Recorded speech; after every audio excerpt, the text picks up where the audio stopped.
Complete Works of Swami Vivekananda. Volume 5. Interviews. The missionary work of the first Hindu sannyas to the West and his plan of regeneration of India. Madras Times, February 1897. For the past few weeks, the Hindu public of Madras have been most eagerly expecting the arrival of Swami Vivekananda, the great Hindu monk of worldwide fame. At the present moment his name is on everybody's lips. In the school, in the college, in the High Court, on the marina, and in the streets and bazaars of Madras, hundreds of inquisitive spirits may be seen asking when the Swami will be coming. Large numbers of students from the Mofussil, who have come up for the university examinations, are staying here, awaiting the Swami, and increasing their hostelry bills, despite the urgent call of their parents to return home immediately. In a few days the Swami will be in our midst.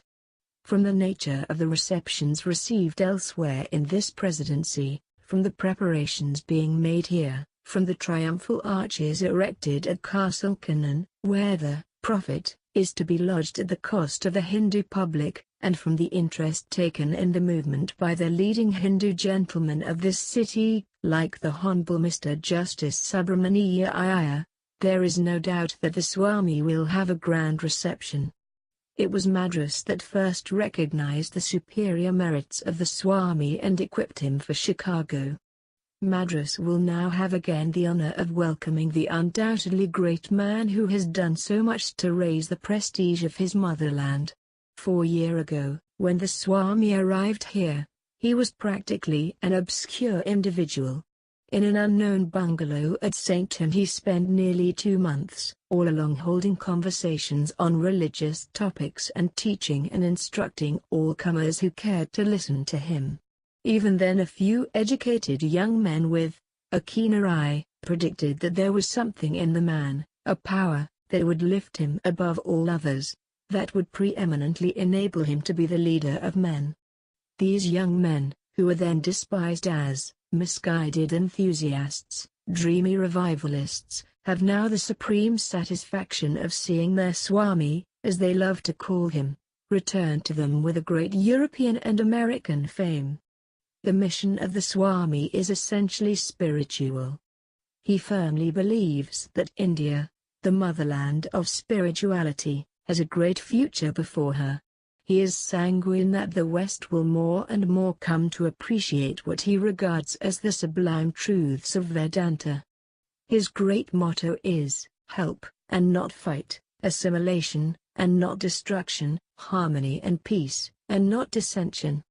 Whatever difference of opinion followers of other creeds may have with him, few will venture to deny that the Swami has done yeoman service to his country in opening the eyes of the Western world to the good in the Hindu. He will always be remembered as the first Hindu sannyasin who dared to cross the sea to carry to the West the message of what he believes in as a religious peace. A representative of our paper interviewed the Swami Vivekananda, with a view to eliciting from him an account of the success of his mission in the West. The Swami very courteously received our representative and motioned him to a chair by his side. The Swami was dressed in yellow robes, was calm, serene, and dignified, and appeared inclined to answer any questions that might be put to him. We have given the Swami's words as taken down in shorthand by our representative. "May I know a few particulars about your early life?" asked our representative. The Swami said, "Even while I was a student at Calcutta, I was of a religious temperament.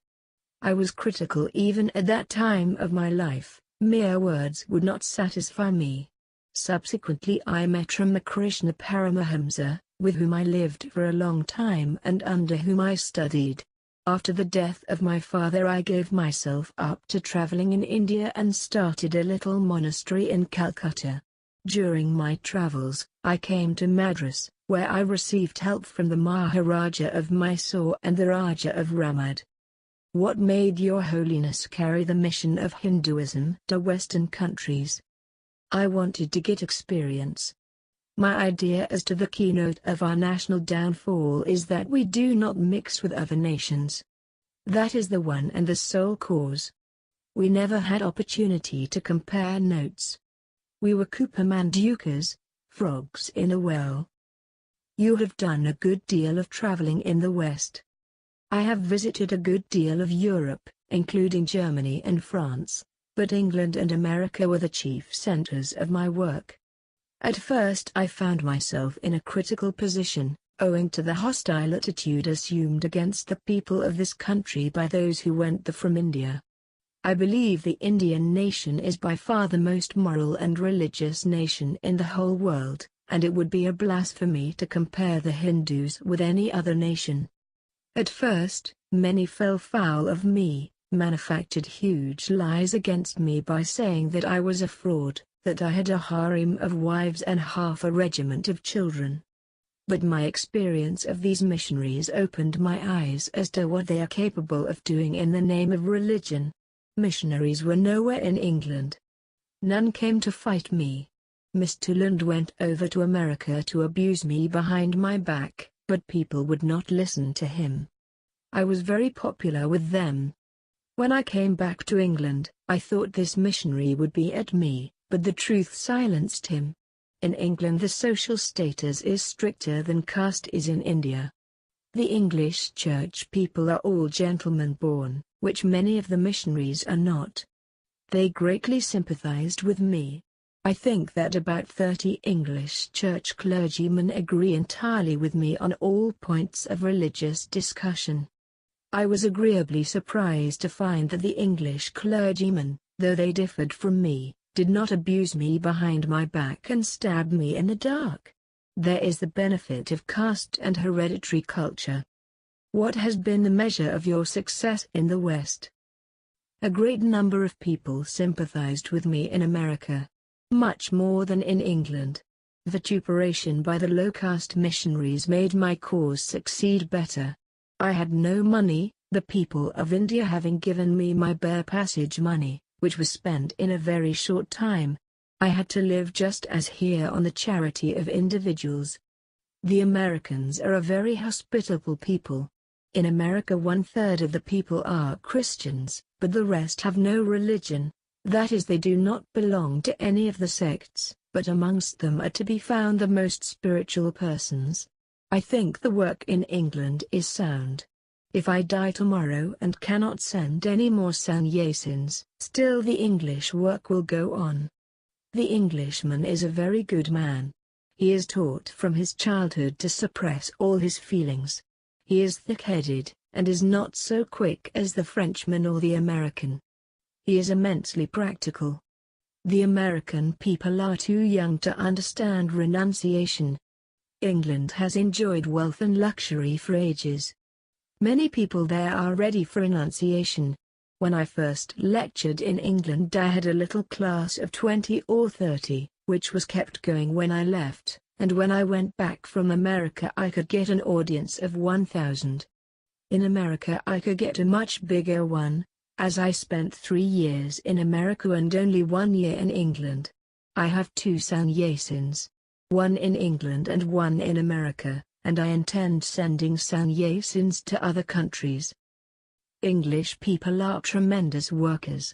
Give them an idea, and you may be sure that that idea is not going to be lost, provided they catch it. People here have given up the Vedas, and all your philosophy is in the kitchen. The religion of India at present is, don't touch ism. That is a religion which the English people will never accept. The thoughts of our forefathers and the wonderful life-giving principles that they discovered, every nation will take. The biggest guns of the English Church told me that I was putting Vedantism into the Bible. The present Hinduism is a degradation. There is no book on philosophy, written today, in which something of our Vedantism is not touched upon. Even the works of Herbert Spencer contain it. The philosophy of the age is Advaitism. Everybody talks of it. Only in Europe, they try to be original. They talk of Hindus with contempt, but at the same time swallow the truths given out by the Hindus. Professor Max Muller is a perfect Vedantist, and has done splendid work in Vedantism. He believes in reincarnation. What do you intend doing for the regeneration of India? I consider that the great national sin is the neglect of the masses, and that is one of the causes of our downfall. No amount of politics would be of any avail until the masses in India are once more well educated, well fed, and well cared for. They pay for our education, they build our temples, but in return they get kicks. They are practically our slaves. If we want to regenerate India, we must work for them. I want to start 2 central institutions at first. One at Madras and the other at Calcutta. For training young men as preachers. I have funds for starting the Calcutta one. English people will find funds for my purpose. My faith is in the younger generation, the modern generation. Out of them will come my workers. They will work out the whole problem, like lions. I have formulated the idea and have given my life to it. If I do not achieve success, some better one will come after me to work it out, and I shall be content to struggle. The one problem you have is to give to the masses their rights. You have the greatest religion which the world ever saw, and you feed the masses with stuff and nonsense. You have the perennial fountain flowing, and you give them ditch water. Your Madras graduate would not touch a low-caste man, but is ready to get out of him the money for his education. I want to start at first these 2 institutions for educating missionaries to be both spiritual and secular instructors to our masses. They will spread from center to center, until we have covered the whole of India. The great thing is to have faith in oneself, even before faith in God. But the difficulty seems to be that we are losing faith in ourselves day by day. That is my objection against the reformers. The orthodox have more faith and more strength in themselves, in spite of their crudeness. But the reformers simply play into the hands of Europeans and pander to their vanity. Our masses are gods as compared with those of other countries. This is the only country where poverty is not a crime. They are mentally and physically handsome. But we hated them till they have lost faith in themselves. They think they are born slaves. Give them their rights, and let them stand on their rights. This is the glory of the American civilization. Compare the Irishman with knees bent, half-starved, with a little stick and bundle of clothes, just arrived from the ship, with what he is, after a few months' stay in America. He walks boldly and bravely. He has come from a country where he was a slave to a country where he is a brother. Believe that the soul is immortal, infinite and all-powerful. My idea of education is personal contact with a teacher, Guru Grihivasa. Without the personal life of a teacher there would be no education. Take your universities. What have they done during the 50 years of their existences? They have not produced one original man. They are merely an examining body. The idea of the sacrifice for the commonweal is not yet developed in our nation. What do you think of Mrs. Besant and Theosophy? Mrs. Besant is a very good woman. I lectured at her lodge in London. I do not know personally much about her. Her knowledge of our religion is very limited.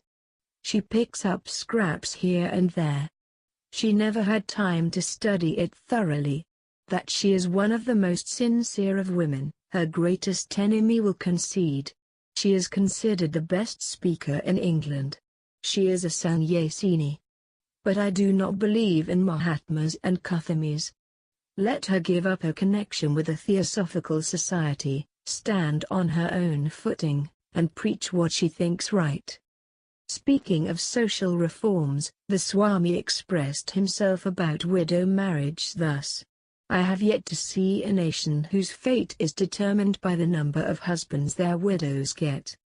Knowing as he did that several persons were waiting downstairs to have an interview with the Swami, our representative withdrew, thanking the Swami for the kindness with which he had consented to the journalistic torture.